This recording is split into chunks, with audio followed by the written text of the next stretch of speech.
All right, what is going on, you guys? Welcome back to the YouTube channel. I seriously appreciate you tuning in today. We are back here with my 2006 Nissan 350z. Hopefully the wind is not too bad. It's kind of a little breezy right now, but we are over here in the shade right next to Best Buy. One thing I don't think I've talked about whatsoever is like an LSD or Open-Diff, or just which 350zs are going to be the ones that you can drift. So we're gonna go for a cruise, and we're gonna drive around. We might do some burnouts. I don't know, we'll see how we're feeling. But I did realize that I have not talked about this, so I figured today would be a good day to do it. So I wonder if I can make a U-turn right here, because I already know going out that way is like the surface of Mars. Like there's just so many speed bumps and the road is just covered in potholes. So we're gonna not go that way. Man, it is such a nice day today though.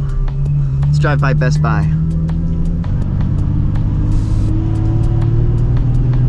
Jeez. Let's go right. Jeez.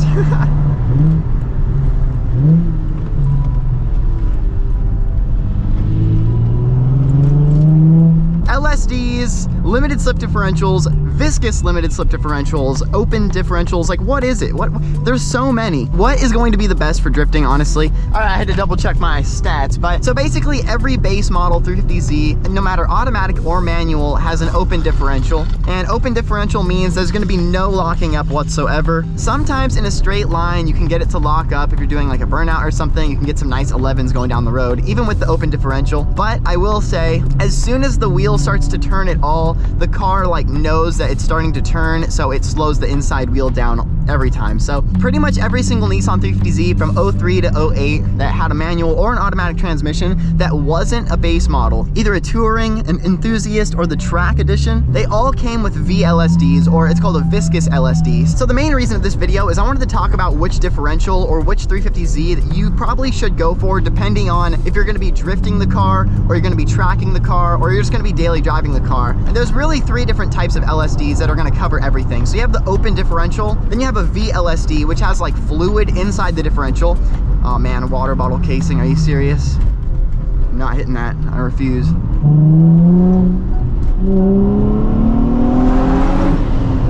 So a VLSD has fluid inside and it acts exactly like a normal differential or an open diff. Once you give the motor enough gas, it starts to spin, and that fluid in there is a little thicker. It's basically oil at a really high weight. What happens is that oil or that fluid is a little too thick, and instead of just letting one side spin, it also moves all that fluid, which will actually spin the other side as well. So a VLSD acts like a locking differential, but it uses the fluid to sync everything together. And what happens is the hotter and hotter that fluid gets, basically how we talked about in the last video, you know, like fluid dynamics, the hotter that fluid gets, the thinner it's gonna be. So if you're really on the track all day, or if you're drifting all day, or even for just a little bit, honestly, you're probably gonna notice that that differential is gonna get less and less locked up over time. It's gonna be harder to lock it up when you go into turns and stuff, just because that fluid is gonna be almost like water in there. And then especially, these cars are getting old, and so 15 years later, after the car's been produced, the viscous LSD or the VLSD, all that oil and that fluid and stuff breaks down inside, and it just honestly doesn't work as well as it used to. So when you see someone selling a 350Z with a VLSD on it, it's going to be a good option, but it might not be exactly what you're looking for if you're going to be trying to drift the car all the time. Now, another thing I want to mention is you have the welded diff, and a lot of people will take an open differential and just weld it together with like a little metal plate in the center.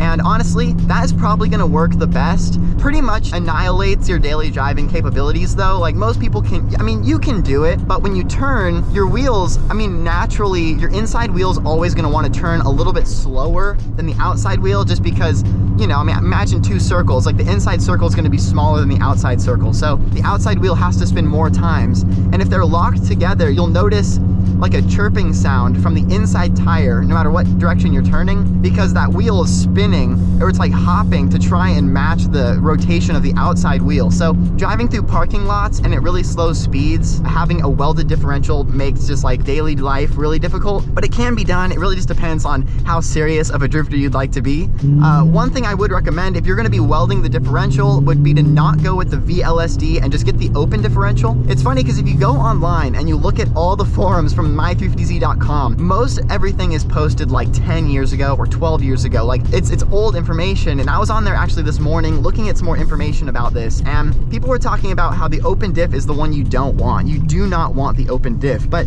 honestly, this far in the future, as of 2022, viscous LSD or the VLSD is going to act probably identical to the Open-Diff at this point. And also, the Open-Diff is probably going to be the one you want anyways nowadays because of a few different reasons. Over here on the left side, I actually have 2 blank buttons. There's nothing on these buttons. And for most cars, because I have the base version, so I don't have any traction control buttons or Nissan's VSC, which is vehicle stability control. I don't have any of that on the base model. And a lot of people would be like, oh, that's dangerous. You don't have the stability control or the traction control buttons. And honestly, that's true. I don't have cruise control buttons either. But the best part about that is on most of the 350Zs with the VSC and the traction control button, I have heard that you can turn off the traction control and the VSC, but what happens is it doesn't go all the way off. And so if you want to drift where you're actually sliding at speed, just turning off the VSC and the traction control is going to be okay. It's going to be fine. It's going to allow you to drift and slide and do everything you probably want to do. But if you want to do a standing burnout, there's one thing you're going to have to do. You're going to have to go into the fuse box, and you're going to have to pull a specific fuse. Honestly, I didn't look and see which fuse it is, but maybe I'll put a picture of it here.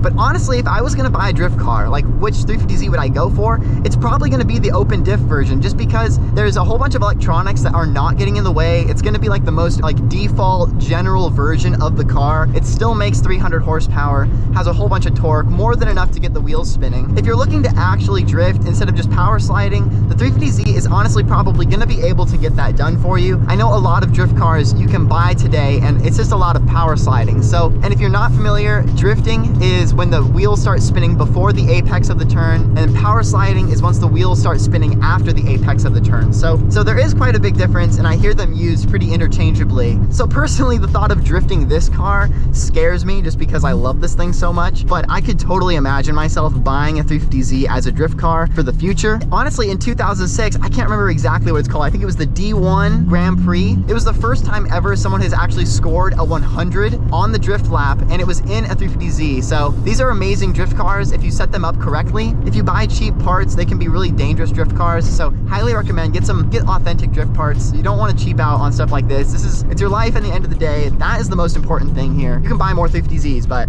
you know, get the good parts and you should be good, honestly. But I just had to film this video talking about the limited slip differentials, the Open-Diff, which differential I felt was the best. But honestly, an open differential that's welded is probably going to be the best drift differential you can have for a 350Z. So let me know if you decide to go with this option, or if you have a welded diff or some sort of other differential inside your 350Z, let us know down in the comments. Lately, I have been looking at a bigger 4.08 differential just for a little quicker acceleration. So if you're interested in something like that, let me know, and maybe I can go and buy one of those and we'll put it in this 350Z. All right, I hope you enjoyed today's video. Drop a thumbs up if you did. Hit the subscribe button if you haven't yet already. Join the family. We're just about to hit 14,000 subscribers, which is absolutely unbelievable. I seriously appreciate you. I would not be here without you. So thank you so much, and we'll see you in the next video. Peace out.